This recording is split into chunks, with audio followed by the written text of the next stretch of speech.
Perkenalkan, nama saya William Butengan dengan NIM 2005-11-03-058. Di sini saya akan menjelaskan tentang batimetri atau survei batimetri. Batimetri berasal dari bahasa Yunani, yaitu batis yang berarti kedalaman, dan metro berarti ukuran, yang artinya batimetri ini ilmu yang mempelajari kedalaman dan studi tentang 3 dimensi lantai samudra maupun danau. Survei batimetri adalah survei pemetaan untuk mengetahui topografi dasar perairan dengan metode pengiriman. Nah, pastinya dalam suatu pemetaan ada namanya alat. Alatnya itu namanya echo sounder. Yang pertama kita masuk ke ruang lingkup. Standar ini menetapkan ketentuan dan prosedur survei topografi menggunakan pengandung echo sounder yang meliputi ketentuan prosedur, pelaksanaan survei hidrografi, pengelolaan data, penyimpanan dan penyajian data, dan pelaporan hasil survei hidrografi. Nah, di sini ada namanya acuan. Ada 4 yang terdapat pada acuan ini. Yang pertama IHO, Standard for Hydrographic Server. Yang keempat Edition Special Publication nomor 44 tahun 1998. Dan yang kedua IHO Standard for Hydrographic Survey yang kelima Edition Special Publication nomor 32 tahun 1994. Dan yang ketiga ada ISO 6709 longitude 1983.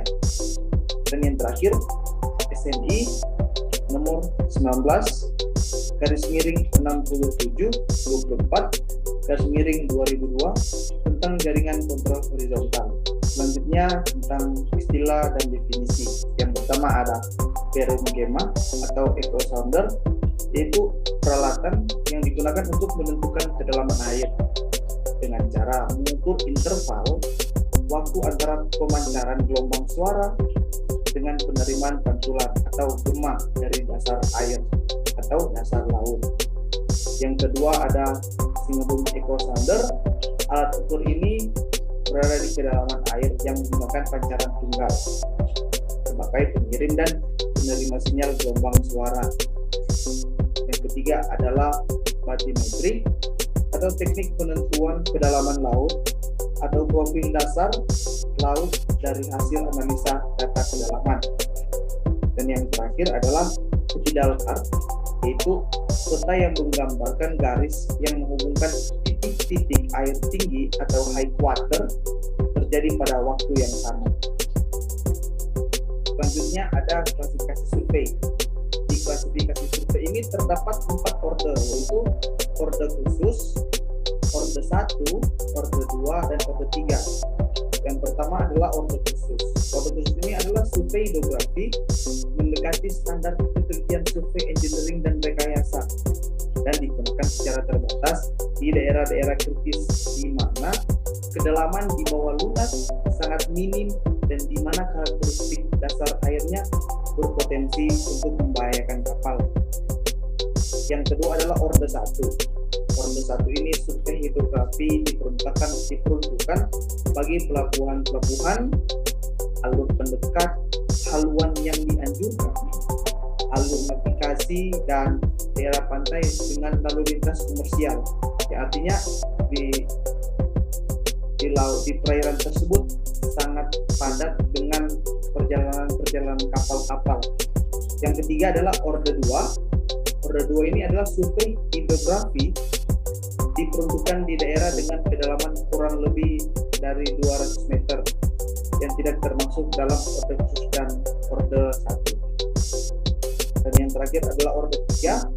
Orde 3 ini survei hidrografi diperuntukkan untuk semua area yang tidak tercakup oleh orde khusus, orde 1, dan orde 2 pada kedalaman lebih besar dari 200 meter. Selanjutnya ketentuan survei. Yang pertama ada datum horizontal, kedua, datum vertikal titik perum atau sounding datum. Yang ketiga, penentuan posisi. Yang keempat, kontrol horizontal. Yang kelima, titik perum. Yang keenam, perum dengan menggunakan single beam echo sounder. Yang ketujuh, pengamatan pasang surut. Dan yang kedelapan, pengambilan sampel dasar laut. Selanjutnya kita masuk pada prosedur pelaksanaan survei hidrografi dan prosedur pelaksanaan survei batimetri. Yang pertama ada persiapan tentunya. Yang kedua, kita melakukan survei awal atau survei pendahuluan. Yang ketiga, kita melakukan survei umum. Yang keempat, kita melakukan pengukuran titik kontrol horizontal. Yang kelima, kita melakukan pengamatan pasang surut. Yang keenam, kita melakukan penguruman. Yang ketujuh, kita melakukan penentuan garis pantai. Yang kedelapan, kita mengambil sampel dasar laut. Yang kesembilan, kita mengukur sifat fisik air laut. Yang ke-10, kita melakukan pengamatan arus. Dan yang terakhir, sarana bantu navigasi pelayaran atau SBNP dan objek-objek penting. Selanjutnya ada pengolahan data perumahan. Untuk mendapatkan data kedalaman yang akurat, maka data kedalaman hasil ukuran harus dikoreksi terhadap kesalahan dari sumber-sumber kesalahan yang mungkin. Selanjutnya kita masuk ke penyimpanan dan penyajian data. Nah, yang pertama adalah penyimpanan data. Data hasil survei yang direkam atau disimpan dalam bentuk analog maupun digital untuk kebutuhan dokumentasi dan pelaporan. Setiap bentuk penyimpanan data harus disertai dengan deskripsi agar lebih aman. Yang kedua adalah penyajian data. Data survei disajikan dalam bentuk lembar lukis, teliti, analog, dan digital. Nah, selanjutnya kita masuk ke survei pola arus perairan. Selanjutnya ada metode survei, di mana metode pengambilan data arus laut menggunakan metode flow tracking yang merupakan metode